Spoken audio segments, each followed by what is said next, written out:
Bem, galera, vamos lá começar, porque hoje a gente vai entrar no assunto hipnóticos, não é isso? Na última aula a gente não terminou o conteúdo todo, né? Porque ia estourar próximo do tempo, e eu deixei para falar hoje com vocês a parte dos hipnóticos, não foi isso? Confirma aí para mim. Beleza, então. Então a gente vai iniciar nesse slide aqui, que é o slide relacionado aos hipnóticos. Como a gente falou na semana passada, hipnóticos são medicamentos que estão envolvidos, tá, no processo de indução do sono. Então são medicamentos que vão ajudar você a induzir o sono. Então, certamente, indivíduos que têm distúrbio de sono ou alguma dificuldade para dormir ou querem tomar um medicamento para dormir, acabam utilizando os medicamentos relacionados a essa classe. Porém, vocês estão vendo a mãozinha aí ou não? Responde para mim. Tá, beleza então. Show. Porém, esse primeiro slide ele mostra muito bem o que a gente quer alcançar. Então, nosso primeiro estágio lá em cima é o estado acordado. Então, o waking state é o estado de acordado. E a gente tem 4 estágios do sono. Estágio 1, 2, 3 e 4. E vocês conseguem ver que essas linhazinhas aqui são linhas de atividade cerebral. Tá? Então a gente tem estágios que vão evoluindo dentro dos momentos do sono. E aqui em cima, se vocês olharem, tem um reloginho mostrando as horas. Tá? Aqui, ó, 11 horas, meia-noite, 1 hora, 2 horas, 3 horas, 4 horas, 5, 6, 7 da manhã. Todo mundo conseguiu ver isso? Beleza. Então, o que esse gráficozinho está mostrando? Que você entra lá num determinado horário que você quer dormir, você vai entrar no primeiro estágio do sono, vai evoluir para o segundo, terceiro, e lá, com mais ou menos 1 hora após você já estar dormindo, você atinge o 4º estágio do sono. Bruno, é nesse momento aqui que eu vou sonhar, descansar? Não. Você oscila as suas ondas cerebrais durante todo o tempo em que você está dormindo. E aí, você vai voltar para o estágio 1. Nesse momento de retorno do estágio 1, se vocês olharem, tem uma barrinha rosa chamada de REM. Aí eu botei até a legenda aqui embaixo, ó, Rapid Eye Movement Sleep. O que é isso? Movimentos rápidos dos olhos durante o sono. Então, muitas das vezes, quando uma pessoa está dormindo e você abre o olho dela está se movimentando muito rápido. Às vezes, a gente consegue ver isso até quando a pessoa está com o olho fechado. Você vê na pálpebra assim, mexendo muito rápido. Quer dizer o quê? Que a pessoa está nesse estágio do sono, que é o sono chamado de sono REM. Esse é o sono envolvido com a regeneração e recuperação das nossas energias, vamos dizer assim. Então, durante todo o estresse, isso, tudo relacionado a sonho, Maicon, tá? Sonho positivo ou pesadelo, tá? Beleza. Então, nesse momento que a gente tem o nosso sonho e a gente tem a regeneração. Vocês conseguem observar, e aí eu vou falar uma coisa que todo mundo vai identificar como real. Você está aqui no sono, primeiro estágio do sono REM, aí você tem mais uma oscilação, você sai ali do sono REM, tem mais um segundo estágio do sono REM lá por volta de 2 horas da manhã, e aí a tua oscilação ela é menor. 3 horas da manhã entra de novo no sono REM, uma oscilação pequenininha 4 horas da manhã, e aí entre 5 e 6 horas da manhã, que geralmente é próximo de quando você vai acordar, você fica mais, vamos dizer assim, tempo no sono REM. E isso é uma coisa que, pelo menos comigo acontece, e com muita gente acontece, que é o quê? Você acorda tipo 3, 4 horas da manhã, e aí quando você dorme e acorda de novo, tipo 5, 6, você tem a sensação que você descansou. E geralmente aquele soninho de 10, 20 minutinhos a mais, você deita e sonha, você saiu do sono REM, mas logo assim que você dorme, não demora horas para voltar como lá no início da noite. Você volta rapidinho para o sono REM. Então aquele famoso 10, 15 minutinhos, meia hora que você dorme de manhã e você já está aquela revigorada. Por quê? Você saiu e volta logo para o sono REM muito rápido. Tá? Pelo menos comigo isso acontece. Deixa eu só ouvir a pergunta aqui. Não. É um sono normal. Mas não relacionado ao sono REM. Tá? A pergunta feita aqui foi, e o quarto estágio de sono? Qual a parte do sono? É uma parte do sono, estágio 4. Que não é o sono REM. O sono REM, tá? O sono REM é somente aqui, ó, onde eu marquei de azul. Só onde está essa barrinha vermelha ou rosa aqui, tá bom? Não. O tempo está aqui em cima. Aqui são as oscilações de ondas cerebrais. Então você entra no sono REM e sai. Entra no sono REM e sai. Tá? Então, ó, o que a Georgette falou aí. Quem trabalha à noite? Quem trabalha à noite altera todo esse ciclo aqui. Tá bom? E tem dificuldade de entrar no sono REM. Beleza? Jéssica, qual a parte que você não escutou? Pessoa sonâmbula, ela tem sono REM. Tá? Ela tem o sono REM. Só que aí ela tem o movimento também associado do corpo.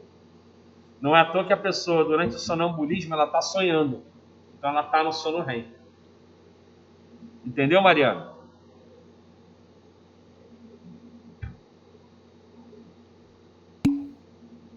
A pergunta, Jéssica, que a minha amiga aqui, flamenguista, fez, a Alice, foi do estágio 4. Ela, e o estágio 4 é o quê? E aí eu respondi para ela, não, o estágio 4 é um estágio do sono, tá? Mas não é o sono REM. O sono REM, ele acontece durante o estágio 1. Entendeu agora? Beleza. Então, ó, essa figurinha mostra muito isso aqui, tá? O sono REM e o sono não REM, tá? Visto aqui. Então a gente tem aqui, ó, o estado de vigília do lado direito, neurônios que estão induzindo o sono vão estar desativados. Claro, você quer ficar acordado. Então não vou estar ativando os neurônios para induzir o sono. Nesse momento aqui, o que acontece? O quê? A gente tem uma produção de radicais livres que vão danificando a nossa célula. Ok? E aí, você vai entrar no momento em que você escolhe ir dormir. Então, o sono não REM, que são os estágios 1, 2, 3 e 4, que não entrou no sono REM. Então, você começa a disparar a atividade dos neurônios na região do prosencéfalo, que são neurônios relacionados a sono. Então, o sono não REM, que a gente acabou de ver aqui, ó, deixa eu só voltar. Estágio 1, 2, 3 e 4 aqui são aqueles disparos iniciais do prosencéfalo de neurônios relacionados ao sono. Ok? Nesse momento aqui, você dorme. Tá? Você dorme. Mas você não sonha. Você tem o início de uma recuperação do que aqueles radicais livres fazem. Então você tem o início de recuperação. Nesse momento aqui também do sono não REM, você não tem os sonhos vívidos. Então você pode ter flashes de coisas. Tem pessoas que sonham direto, muito difícil. Ó, o Francisco perguntou aqui que ele tem dificuldade de sonhar. Então eu acho que assim, está muito envolvido com o estado de vigília. As pessoas que têm dificuldade de sonhar, ou não lembram que sonhou, ainda tem isso, tá? Ou elas chegaram no sono não REM, tiveram flashes e não conseguem caracterizar um sonho, porque muitas das vezes a gente só lembra quando o sonho é vívido, né? Uma coisa bem real. Isso a gente lembra. Quando a gente tem flashes, a gente imagina assim, cara, eu já vi isso em algum lugar, fica com aquela coisa na cabeça, tá? É. Francisco não, Washington, perdão, gente, o Francisco é da outra turma, perdão, é o Washington que perguntou aqui. Então, quem tem geralmente dificuldade de sonhar, quer dizer que uma pessoa, aí vou voltar no slide anterior, ela tem dificuldade de fazer esse retorno, ou seja, a atividade cerebral dela ainda continua alta, então ele fica oscilando aqui, ó, e não consegue, aí vou botar de outra cor, né, para vocês entenderem, e não consegue, ó, chegar na região do sono REM. Então, no vermelhinho, seria o quê? Eu consegui alcançar a região do sono REM, e o azul, que eu rabisquei aqui, seria eu não consegui alcançar a região do sono REM. Vamos continuar aqui. Então, quando a gente mantém, né, a oscilação lá no sistema nervoso central disso, e ativa esses neurônios da região do prosencéfalo, a gente vai voltar ao estágio 1 e a gente consegue, né, nesse ato de ativação dos neurônios do sono, conseguir ativar a região do tronco cerebral, que é a região que vai estar envolvida em entrar no sono REM. E aí, nesse momento, a gente começa a fazer o movimento rápido dos olhos, caracterizando assim o sono REM e o aparecimento de sonhos vívidos. Então, o que vai acontecer nessa etapa aqui? A gente tem uma regeneração muito maior dos processos que foram estressantes durante o dia, tá? E alguns receptores ficam inativados. Vocês conseguem observar isso aqui, ó, que você tem um aumento da atividade cerebral muito grande, que quando você volta para o sono REM, a atividade cerebral diminui. Por que ela diminui? Muitos receptores que estavam sendo ativados, agora eles começam a diminuir a sua ativação, tá? E se vocês perceberem, o sono REM está muito perto do estado de vigília. Não é à toa que às vezes você está sonhando, você acorda logo depois, né, como muitas das vezes nada tivesse acontecido. Então, esse processo aqui de estar no sono REM é um processo que, nesse momento, quando a gente alcança o sono REM, né, o seu corpo ele consegue regenerar melhor os problemas causados durante o dia e, além disso, o seu corpo descansa. Você sente que você descansou quando você alcança o sono REM. Tá? Deixa eu só ouvir uma pergunta da amiga aqui e eu reproduzo para vocês. Eu não entendi essa parte dos neurônios da região do encéfalo. Então, lembra, você vê na primeira aula? Não, mas eu entendi mais ou menos, só que eu acho que eu não confundi. Eles são responsáveis pelo sono não REM. Isso, indução do sono não REM. Sono REM no tronco cerebral. Tronco cerebral. Ah, tá. Entendeu? E como que ativa os neurônios do tronco cerebral? Por esse mecanismo? Isso. Lembra que eu falei que o sistema nervoso central é todo intercomunicado? Se você ativa uma região, vai entrar ativação, tá? Ela perguntou sobre a região do prosencéfalo, como eu ativo o prosencéfalo e o tronco cerebral. Lembra que eu falei para vocês que o sistema nervoso central é todo intercomunicado? Então a gente acaba ativando uma outra região também, tá? Ao mesmo tempo. O Michael perguntou de insônia. Insônia, que aí é o problema que a gente vai tratar os medicamentos que eu vou falar hoje, é uma patologia, né, relacionada a não se conseguir fazer a transição do estado de vigília para o sono não REM e para o sono REM. Então, quem tem insônia tem dificuldade de migrar aqui do estado de vigília para os estágios do sono. Entenderam?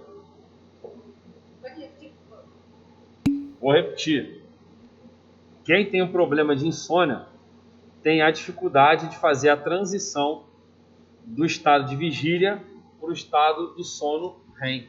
e, obviamente, também do sono não REM, porque aí a pessoa não dorme. Tá? A Antônia perguntou dos radicais livres. Tá? Radicais livres são as substâncias que são produzidas durante o estado de vigília. Enquanto você está acordado, você está fazendo uma diversa enormidade de atividades enzimáticas e com isso você tem aí o desgaste de diversas coisas nas nossas células. Aí no exemplo da figura é danos na membrana, mas você pode fazer danificação de um monte de coisa. Então, esses radicais livres, eles vão aparecer naturalmente todo momento, todo dia. E o seu corpo está todo momento, todo dia, recuperando desses radicais livres. E aí, durante o sono, você tem uma recuperação muito maior. Por quê? Não estando acordado, você produz menos radicais livres. Então, a recuperação é maior, né, do que a produção de radicais livres. Entendeu, Antônio?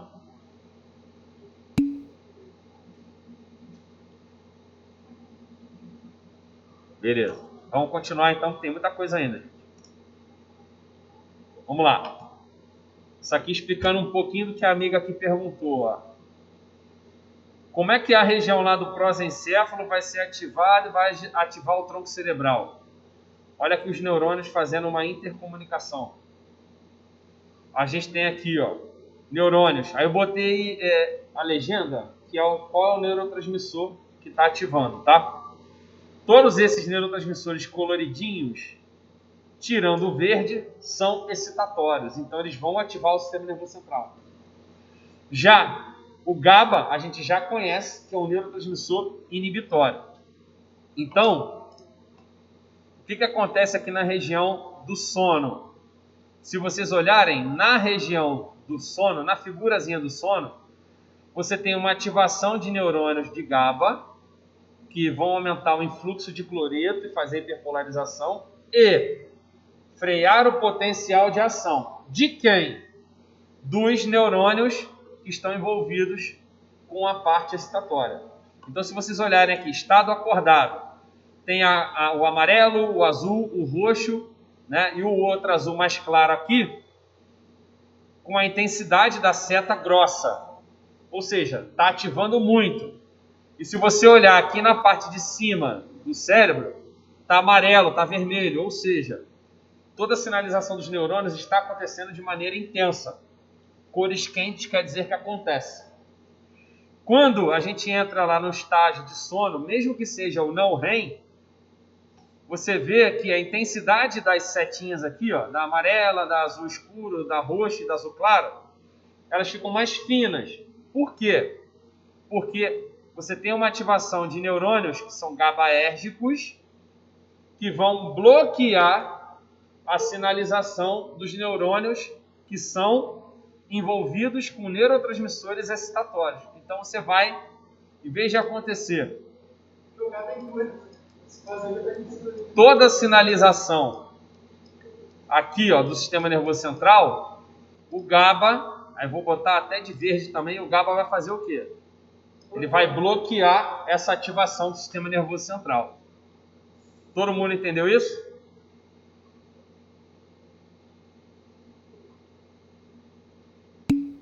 Beleza, vamos continuar então.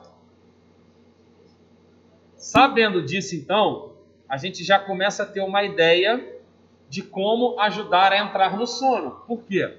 Vou voltar rapidinho. Se eu estou ativando com um monte de neurotransmissor excitatório e eu entro no sono quando eu aumento a atividade do GABA, se uma pessoa tem dificuldade de entrar no sono, como vocês perguntaram, de insônia, quer dizer que ela tem problema de transitar de um estágio para o outro. Então, a transição toda de um estágio para o outro, ela está envolvida com quem? Ela está envolvida com o GABA. Então, se eu tenho todo um envolvimento de ajudar a entrar no sono, indução do sono, envolvendo o GABA a funcionar, como que eu poderia fazer, então, para ajudar uma pessoa que tem insônia? Eu ia lá e fazia o GABA funcionar. Porque quando eu fizesse o GABA funcionar, eu iria bloquear as atividades excitatórias do sistema nervoso central e eu conseguiria entrar no estágio de sono. Todo mundo entendeu? Então, o medicamento, a função do medicamento hipnótico é fazer o quê? Ajudar na atividade do GABA. Beleza? Vamos continuar. Então, ó, diferente de um medicamento que é sedativo, né, que a ideia é fazer o quê? Sedar, reduzir a atividade motora, relaxamento, acalmar, induzir o paciente a ficar em coma, muitas das vezes o sedativo faz. O medicamento hipnótico, ele não quer fazer isso. Ele quer ficar um estágio antes de você sedar a pessoa, né? Então ele quer produzir a sonolência ou iniciar a sonolência. É aquele cliquezinho, ó, dá aquele soninho que aí teu corpo mantém aquele sono, tá? E aí qual o problema da gente utilizar um medicamento para ser um medicamento hipnótico? Se vocês olharem aqui embaixo, a gente tem uma evolução dos sintomas quando eu começo a deprimir o sistema nervoso central. Ou seja, uma evolução dos sintomas quando eu começo a reduzir a ativação dos neurônios do sistema nervoso central. E quando a gente fala de um medicamento hipnótico, a gente só quer, ó, chegar no primeiro estágio. Você tem ali o início de sedação, sono. A gente quer ficar ali. Tá? A gente não quer passar para o outro estágio. Então, se você começar a utilizar um medicamento com intuito hipnótico, mas ele é sedativo, e você começar a utilizar esse medicamento em doses altas, o que vai acontecer? Você vai evoluir em relação aos sintomas.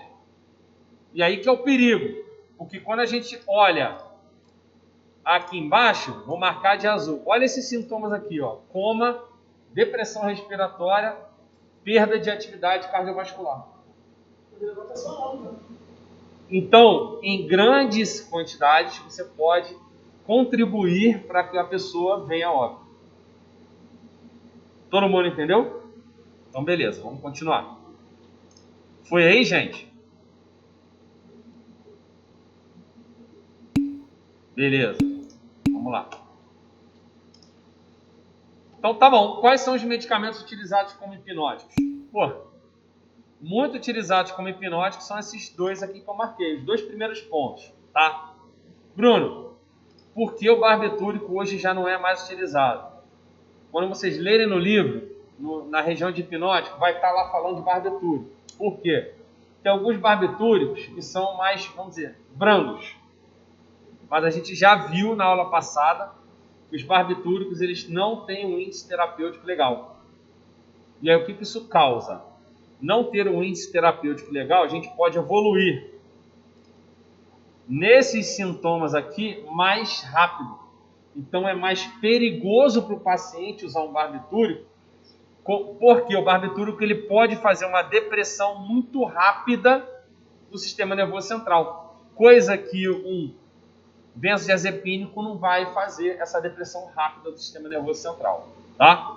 Vamos ver uma pergunta aqui. O professor, por exemplo, o estado hipnótico funciona com chás, por exemplo, tipo camomila, que toma para acalmar a gente, por exemplo. É nesse estágio assim, tipo de sedação também? É. A minha amiga aqui perguntou, professor, e aqueles chás que ajudam a acalmar a pessoa? Também entram nesse estágio de sedação? Sim. Tá? Então, alguns produtos fitoterápicos, camomila é o mais conhecido, não é isso? Maracujá também o pessoal fala que é muito conhecido. Eles têm alguns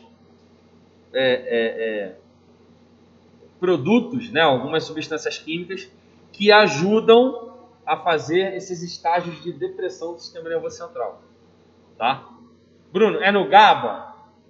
Não posso te afirmar, porque eu tenho que saber qual é a substância e eu procuro para saber se é no GABA. Mas eles causam uma redução da ativação. E a gente só sabe que redução da ativação tem dois caminhos, ou GABA ou glicina. Então, provavelmente, esses produtos aí naturais são baseados ou em GABA ou em glicina. Bem? Então, vou falar para vocês dos dois primeiros Porém, não vou falar do benzodiazepínico muito, porque eu já falei em outros momentos, tá? E aí o foco maior vai ser nos Zolpidem e nos Alepron, que são muito utilizados e muito bons, tá, no tratamento de insônia. Então vamos lá falar deles. Esse fluxograma aqui também ele é muito legal. O que esse fluxograma aqui mostra? O estágio acordado, a setinha vermelha. Ativação de neurônios do sono, a setinha azul. Todo mundo entendeu isso que eu falei agora? Sim ou não? Só dá um ok. Tá. A primeira situação, eu vou marcar aqui de vermelho, tá? Vou botar o vermelho aqui. De vermelho, ó. Essa primeira situação aqui, o número 1. O que está mostrando? Uma pessoa normal. O que acontece com uma pessoa normal? E aqui em cima está o Sol e o reloginho aqui representando o dia, e a Lua e o reloginho representando a noite. Isso serve para todos os gráficos, todas as figuras que estão sendo mostradas. Se você olhar aqui, tá? Durante o dia você está ativando mais neurônios excitatórios do que neurônios inibitórios. Com isso você fica acordado. Isso vai até uma determinada hora da noite. Aqui em volta de 7, 8 horas da noite. É isso? Nesse momento aqui, você provavelmente já chegou em casa, né? Não se aplica a todo mundo, mas provavelmente chegou em casa. E você começa a reduzir a atividade dos neurônios excitatórios. Se você olhar, os neurônios inibitórios, eles continuam funcionando no mesmo patamar. Tá? Você vai ativar regiões específicas que vão estar envolvidas com o quê? Reduzir a atividade dos neurônios excitatórios. E aí, nesse momento aqui, eu vou marcar de vermelho também para vocês entenderem. Ó, nesse momento aqui, vocês vão observar que temos um equilíbrio entre as atividades excitatórias e inibitórias. Se você comparar com o estágio anterior, você ficava acordado por quê? Você excitava mais do que inibia.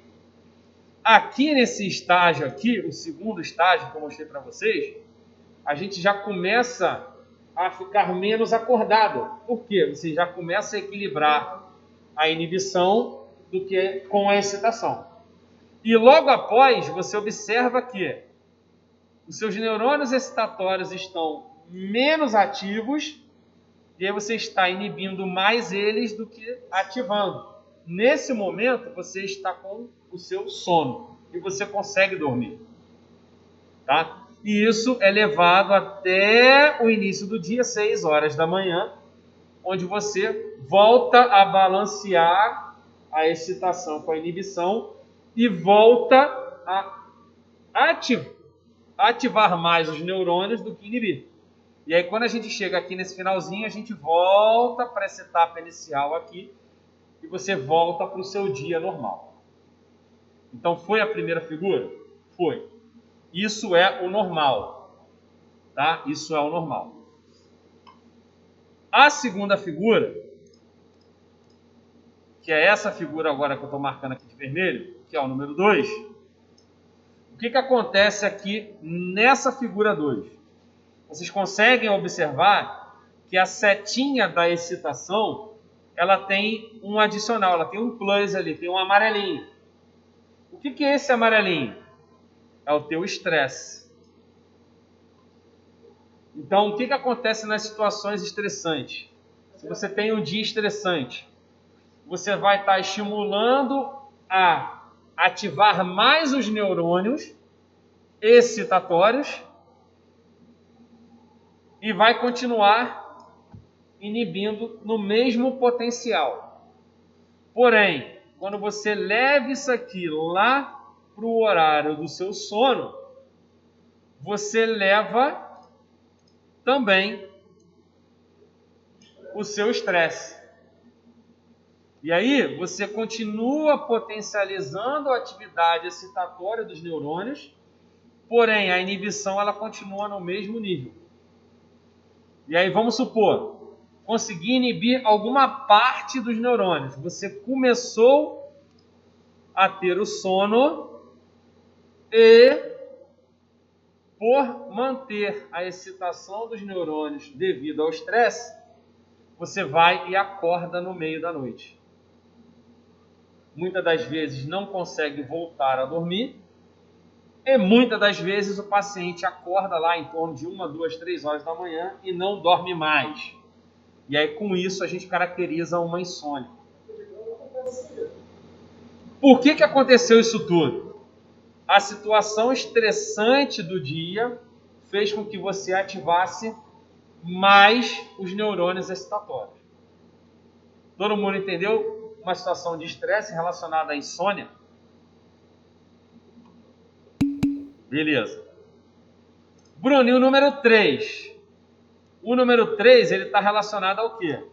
A tentativa de ajudar o paciente que tem insônia ou distúrbio do sono utilizando um hipnótico. Então, até aqui, ó, vou fazer uma linha reta. Até aqui tá tudo igual. Então, até aqui tá tudo igual com a situação do estresse. Ou seja, até em torno aqui de 6, 7, 8 horas da noite, tá igual a situação do estresse. Você está excitando mais e inibindo de menos. Tá? Quando chega lá, 1 hora, meia hora antes de você dormir, que você decida dormir, você vai tomar um medicamento hipnótico. Você vai continuar excitando demais, porque você tem um estresse emocional. Quando você toma hipnótico, depois de um determinado tempo, você começa a ajudar o GABA. Então você vai começar a potencializar a atividade de neurônios inibitórios. Então você vai conseguir observar aqui, ó, em torno de 10 horas da noite, o quê? Um contrabalanço, um equilíbrio da sua situação de estresse com o efeito do medicamento. Bruno, o que é o efeito do medicamento?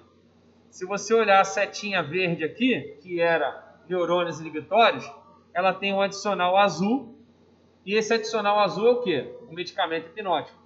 E aí o que ele está fazendo? Ele está potencializando a atividade GABAérgica e com isso inibindo mais os neurônios excitatórios, que estavam funcionando mais. Se você agora inibe mais, eles funcionando mais, você consegue equilibrar a atividade excitatória que estava em excesso com o uso de hipnótico. E vocês olhando lá a figura, o que acontece? Ó, o paciente agora consegue dormir e lá de novo, 6 horas da manhã, ele consegue voltar ao seu estado acordado. Calma aí que tem uma pergunta aqui. Ele só consegue manter o equilíbrio, ele não diminui satisfatoriamente. Depende da dose. A Alice perguntou se ele vai diminuir mais satisfatoriamente o excitatório do que o inibitório, ou se vai sempre contrabalancear. Depende da dose, gente. Porque se vocês olharem aqui, né, nessa figura, certamente foi uma dose terapêutica, normal. Quando chega lá por volta de 1 a 2 horas da manhã, você está inibindo mais do que excitando. Então, pode ter momento que você vai inibir mais do que excitar. Mas com o passar das horas, você vai voltar a excitar. E aí vai voltar a contrabalancear. Se você usar uma dose alta, a chance é fazer o quê? Essa seta ser maior.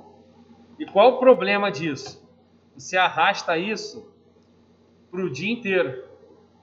E aí acontece uma coisa que o paciente reclama muito quando usa um benzodiazepínico para induzir a hipnose.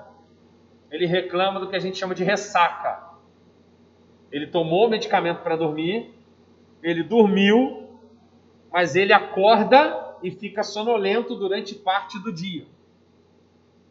Isso acontece por quê? Muitos dos medicamentos que são utilizados como hipnóticos são benzodiazepínicos. E a gente viu que dependendo do benzodiazepínico, você tem vários metabólicos. E aí eles prolongam a ação. Então os benzodiazepínicos utilizados como hipnóticos têm que ser os benzodiazepínicos de curta duração. Entra também. O Washington perguntou, o antialérgico entra aqui também? Entra. O antialérgico ele vai atuar em receptores de histamina. Tá? E aí eles bloqueiam receptores de histamina. O receptor de histamina envolvido com a atividade de vigília é o receptor de histamina H1. Tá? H1.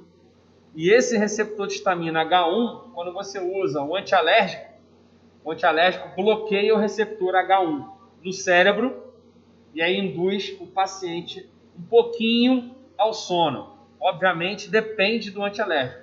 Tá? Os de segunda geração para frente, eles já induzem menos o sono, porque eles são modificados estruturalmente para fazer atividade em receptores H1 periférico e não no sistema nervoso central. Então a gente tem, por exemplo, loratadina, desloratadina, vem até na caixa do medicamento, não induz o sono, né? Que é o Allegra. O Allegra é o fexofenadina, não é isso? Então, porque eles já são de segunda geração. Dexclofenamina é o polaramine. Isso. Dá sono, por quê? Ele é de primeira geração. Outro que dá sono também, prometazina, que é o Finergan. Qual é a diferença dos de primeira geração para os de segunda geração? Primeira geração são os primeiros e atuam lá no receptor H1, no sistema nervoso central, induzindo sono. Os de segunda geração, como loratadina, fexofenadina, eles não vão atuar no receptor H1 no sistema nervoso central. Por quê? Eles foram modificados estruturalmente para não chegar lá. Então, se eles não chegam no sistema nervoso central, eles não vão bloquear o receptor H1 e aí sim não induzem o sono. Pelo menos está escrito. Pode ser que alguém sinta alguma sonolência? Pode, mas vai ser extremamente mais branda do que isso aí mesmo, João. João respondeu lá, não passa pela barreira hematocefálica. Tá? E é até legal que também não passa para o feto, não passa pelo leite. Tá? E aí, já os outros de primeira geração passam. É um risco a gestante utilizar. Lactante também. Todo mundo entendeu isso? Deixa eu ver se teve outra pergunta aqui.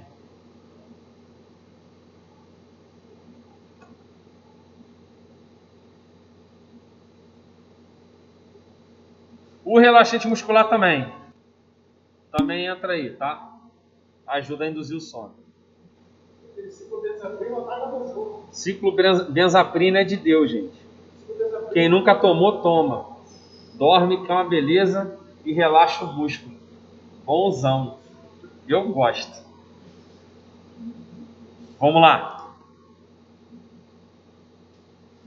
Vamos ver aqui um outro grupo de pacientes que também tem muito distúrbio de sono. Idoso. Por que o idoso tem muito distúrbio de sono? O idoso, ele não vai ter aquela situação de estresse, mas ele vai ter uma ativação, tá, maior dos neurônios inibitórios durante o dia. Então, se vocês olharem essa figura aqui, ó, a figura 1 que eu estou mostrando agora para vocês aqui, vocês vão ver um idosinho aqui, um velhinho aqui, tá vendo? O que está aparecendo aqui? Excitação, vermelhinho. Inibição, o verdinho aqui. O idoso, quando chega lá meio-dia, ele tem episódios de inibição que vão contrabalancear a excitação. Por quê? Fisiologicamente, o sistema nervoso central dele já está cansado e alguns neurônios excitatórios não conseguem se manter por muito tempo e temos a ativação dos neurônios inibitórios. Então aqui, quem não conhece um vovozinho que chega lá, almoça e tira aquele cochilinho, não é isso? Dorme. Aí, dá por volta aqui, ó, de 2, 3 horas da tarde, ele acorda, né? Vai até umas 5, 6, 7 horas, quando chega a hora de dormir, ele vai lá e dorme de novo. E aí quando dá 2 horas da manhã, ele acorda, dorme de novo. Acorda, dorme de novo. Então ele desregula todo o ciclo circadiano dele. Por quê? Ele tem episódios de sono durante o dia. Para o idoso isso é bem complicado. Um adulto jovem, por exemplo, quando ele dorme à tarde, ele tem dificuldade de dormir à noite. Por quê? Ele já interferiu no ciclo dele circadiano e vai influenciar nos níveis de excitação e inibição. Tá? Se isso no adulto jovem acontece, no idoso que já está ali tendo debilidade de atividade de neurônios cerebrais, para ele vai ser maior. Tá? A Coca-Cola não tira o sono não, rapaz. Não. Então, nesses casos aqui, tá? Onde tem o idoso, a gente também pode estar usando hipnótico. Para ajudar ele em que momento? Aí, o uso do hipnótico no idoso, essa figura 2 aqui de baixo. Ajudar ele em que momento? Aqui, ó, no momento da noite. Então, pelo menos, ele vai conseguir dormir a noite toda. Mesmo que ele tire aquele sono da tarde, tá? O sono da tarde não vai atrapalhar no sono da noite como atrapalhava anteriormente. Então, quando ele utilizar o hipnótico lá por volta de 6, 7, 8 horas, quando ele vai dormir, 1 hora antes de dormir, o hipnótico vai potencializar a atividade inibitória e vai conseguir manter ele dormindo, tá? Mas chega no mesmo, tá? Caso do que a gente falou anteriormente, que foi o que a Alice perguntou. Ah, mas vai excitar mais, menos? Depende da dose que você utilizar. Principalmente no idoso. Por quê? O idoso, a gente já tem uma noção maior de que ele começa a desenvolver falência hepática e falência renal. E aí corre o risco de você prolongar o efeito de um hipnótico em dose normal, que para o idoso aquela dose vai ser maior. Então, nesses casos, é interessante ajustar a dose para o idoso. Ficar bem de olho, tá? Sim, a Thaís perguntou sobre alteração de estado de acordado, né? Isso, tem gente que fica acordado muito tempo à noite. Quem fica acordado muito tempo durante a noite vai alterar o seu ciclo circadiano. Então, esse tipo de paciente, ele vai ter prejuízo do sono à noite.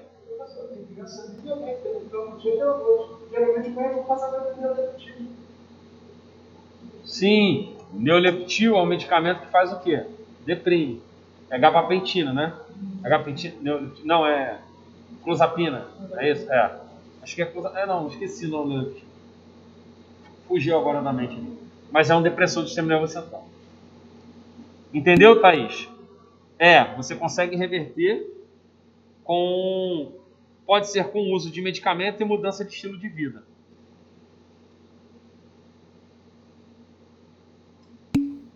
Tá? Beleza, então. Vamos seguir para falar dos medicamentos que eu ainda não falei, não. Vamos lá. Isso aqui mostra um pouquinho, né, de como a gente evolui no sono. E como a gente, com o uso do medicamento, a gente consegue ajudar a se manter no sono REM. Então aqui, ó, a primeira parte da barra aqui, ó, que eu vou marcar para vocês de vermelho, ó, essa parte aqui, são noites sem hipnótico. Então são aqui, ó, 5 noites sem o hipnótico. Então o que vai acontecer? Você tem menos rosinha e mais azul. Ou seja, você até dorme, mas não tem sono REM. Ou seja, você não consegue dar aquela relaxada, descansar realmente. São aqueles dias que a gente dorme e acorda cansado. Tá? E aí a gente começa a utilizar o hipnótico aqui na noite 5. Então a gente vai para uma segunda situação. E essa segunda situação aqui. Na primeira noite, né, o paciente com insônia, você vê que quase não tem rosinha. Quando você usa o hipnótico, ele desce um pouquinho a escadinha para te ajudar a entrar no sono REM. Mais um dia usando hipnótico, você vai aumentando a efetividade do hipnótico. Quando você chega lá no 10º dia, utilizando hipnótico, você consegue ter uma potencializada bem grande do sono REM. E quando a gente olha, tá? O sono REM agora, ó, aqui, ó, nesse segundo quadrado que eu fiz, ó, retângulo, né? Você vê que tem mais sono REM, rosinha, do que não o sono REM. Então você está conseguindo manter o medicamento na sua efetividade. Bruno, se eu mantiver o uso do hipnótico, se você mantiver o uso do hipnótico, você vai aumentando ali o aparecimento do sono REM, tá? Mas o que acontece aqui a partir do 10º dia? Nessa figura. A partir do 10º dia, ó, o paciente ele tira o hipnótico. Withdrawal, ele retirada do hipnótico. E o que acontece? Demora ainda algum tempo para você voltar ao estágio inicial, onde você tinha dificuldade de alcançar o sono REM. O que mostra isso aqui? Quando você quer fazer o uso de um hipnótico para tentar auxiliar no sono REM, você pode estar fazendo ciclos pequenos de uso de hipnótico, tá? Porém, isso aqui quando a pessoa tem uma certa dificuldade de dormir. Se já está caracterizada uma situação de estresse na pessoa e ela precisa usar o hipnótico, ela vai ter que usar todo dia. Tá? Para quê? Para quando ela usar todo dia, tentar se manter aqui. Você tenta manter lá embaixo para ter mais sono REM do que sono não REM. Vamos continuar. Então a ideia é que a gente atue em canal de GABA. É isso? Potencializando o canal de GABA. E aí lembrando, ó, barbitúricos, né, são medicamentos que atuam em canal de GABA, mas para atividade hipnótica não é legal. E os benzodiazepínicos são legais. Tá?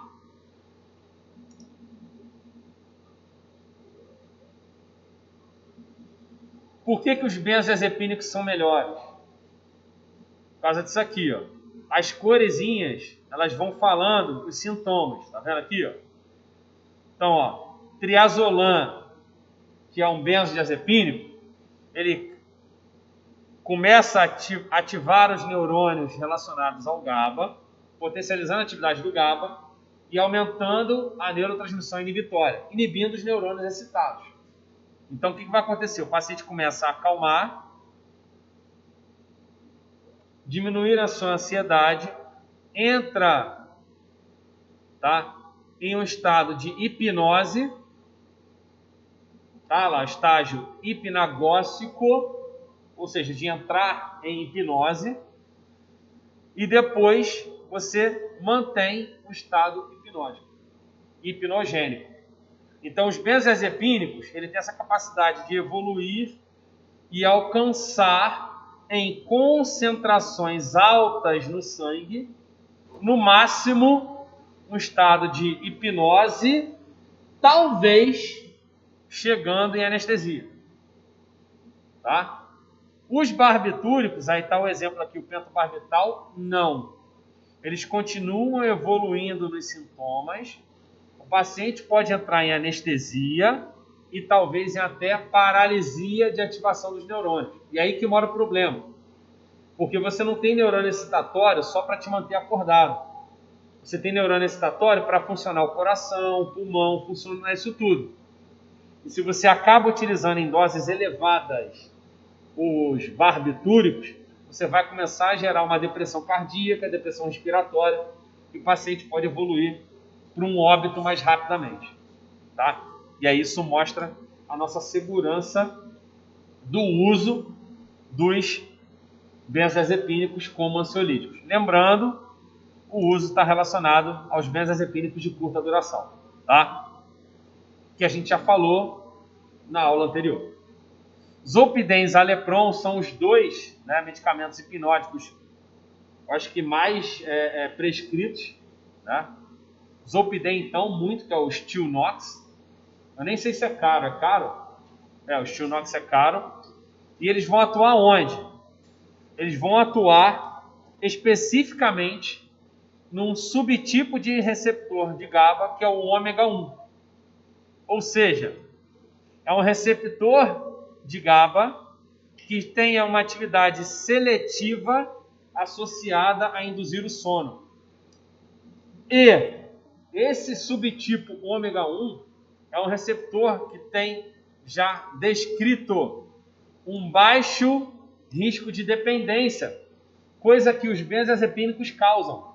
Muitas pessoas com uso de benzodiazepínico a longo prazo, né, para induzir o sono, acabam fazendo o quê? Somente conseguindo dormir quando tomam o medicamento. Coisa que não acontece com grande frequência, não acontece com o Zolpidem e o Zalepron. Eles são mais bem tolerados, tá? Por quê? Porque esse subtipo ômega 1, ele não tem propriedades, não parece não ter atividade ansiolítica, nem anticonvulsivante, nem miorrelaxante. Então, vamos lá. Se, porventura, o paciente utilize o Zolpidem e o Zalepron, ele vai conseguir dormir, tá? Ele vai se aproximar do sono REM, mas não quer dizer que ele vai acordar relaxado. Coisa que o benzodiazepínico iria fazer com certeza. Ele iria fazer o quê? Deixar o paciente relaxado e ajudar o paciente a chegar no sono REM e a induzir o sono. Os Zolpidem e Zalepron não fazem isso. Tá? Eles só inibem aumentam a atividade inibitória do receptor de GABA subtipo ômega 1, que está envolvido somente com dar o clique, o início, para se chegar ao sono. Então não vai atuar em outros receptores de GABA que possivelmente estão envolvidos com o quê? Redução de ansiedade e o relaxamento. Então, por exemplo, se eu tenho uma pessoa com distúrbios de ansiedade, como a gente viu na aula anterior, eu posso usar o Zolpidem? Não, ele não vai servir. Porque ele atua num subtipo de canal de GABA envolvido somente com sono e não com propriedade ansiolítica. Tudo bem? Porém, a gente tem um probleminha relacionado a eles dois, tá? Bem comum. Pode aparecer sintomas de amnésia, tá? E algumas pessoas relatam, tá, sonambulismo também com o uso deles. Então, essa é uma característica comum do uso do Zolpidem e do Zalepron. Vamos falar um pouquinho deles. Vamos lá, o Zolpidem é um hipnótico de curta duração. Ele induz o sono e mantém o sono. Sono, somente o sono. Tem uma meia-vida curta e muitos pacientes relatam sedação diurna. O que é a sedação diurna? Ressaca. Porém, depende da hora que tu toma o Zolpidem. Tomou 10 horas, meia-noite, tu vai ter ressaca. Tá? Então, a ideia desses medicamentos é a utilização pelo menos 1 hora antes de dormir. E para que você garanta o seu sono lá de 6, 8 horas de sono, você tem que dormir cedo. Senão, tem o risco de acordar e ter alguma ressaca.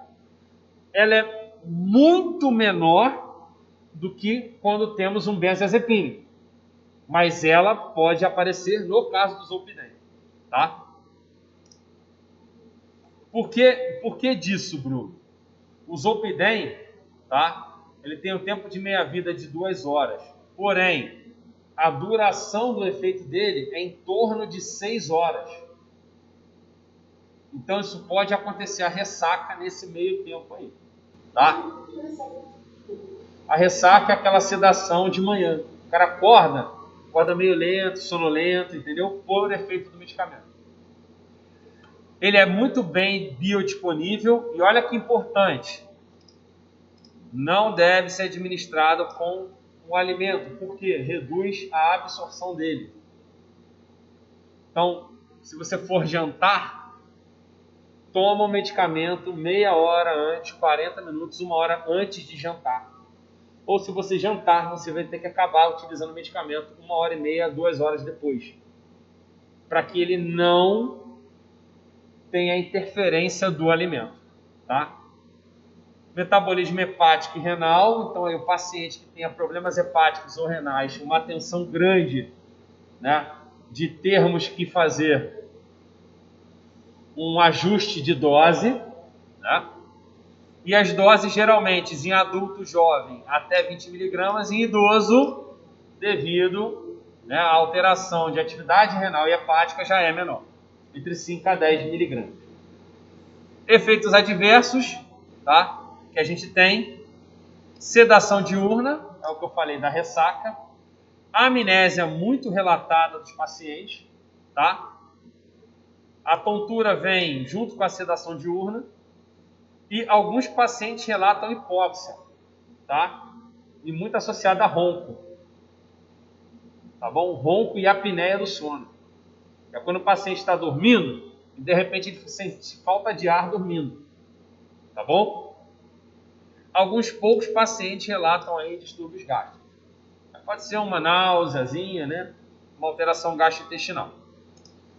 Já o Zalepron, ele é de ultra curta duração, tá? O tempo de meia-vida dele é de 1 hora e ele pode chegar até 4 horas de efeito. Ou seja, perfeito. O paciente tomou 10 horas da noite, ele vai induzir o sono, manter a atividade, né, do Zalepron até umas 4 horas da manhã, né, 2, 3 horas da manhã, vamos dizer assim, e de 3 horas da manhã para frente é o sono dele que é mantido normal, sem a atividade do medicamento, tá? Então eles podem ser administrados no meio da noite. Então, tipo, diferente do Zolpidem, vou dormir agora, tomo o medicamento, que vai demorar em torno de meia hora para ele ser absorvido, fazer o efeito. Você já está deitado ali e ele vai manter o seu efeito durante até 4 horas. A biodisponibilidade do Zalepron ela já é baixa, né? Isso atrapalha um pouquinho isso. Ligação proteína plasmática, 60%.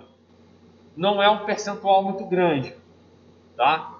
Que vá referenciar diretamente o aparecimento, né, com certeza, de interação medicamentosa por competição, né, por ligação proteína plasmática.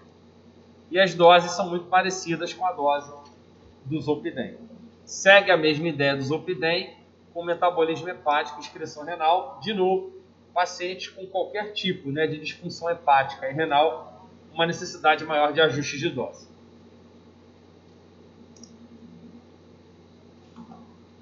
Então, ambos são disponíveis, né, na forma de comprimidos orais. Dose máxima por dia, geralmente 10 mg, administradas à noite, próximo do sono. Tá? Idoso, não passar 5 mg. Tá? E cautela, como eu já falei, né, paciente com disfunção hepática e disfunção renal. Efeitos colaterais, já vimos, são os efeitos bem parecidos com os benzodiazepínicos, exceto uma grande chance de aparecimento de amnésia, que nesse tipo de medicamento sim. No benzodiazepínico, alguns têm um potencial muito maior em provocar amnésia e outros menor, tá?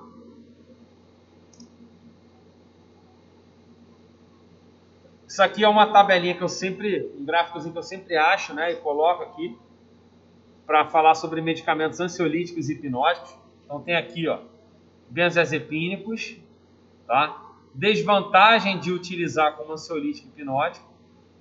A gente já falou algumas, mas está resumido em um slide só. E vantagens aqui do lado direito.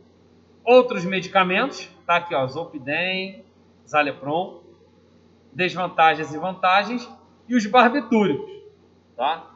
Mesmo sabendo que o uso deles já foi, né, retirado para atividade ansiolítica e hipnótica, mas mesmo assim ele pode estar provocando atividade ansiolítica e hipnótica. Beleza, gente?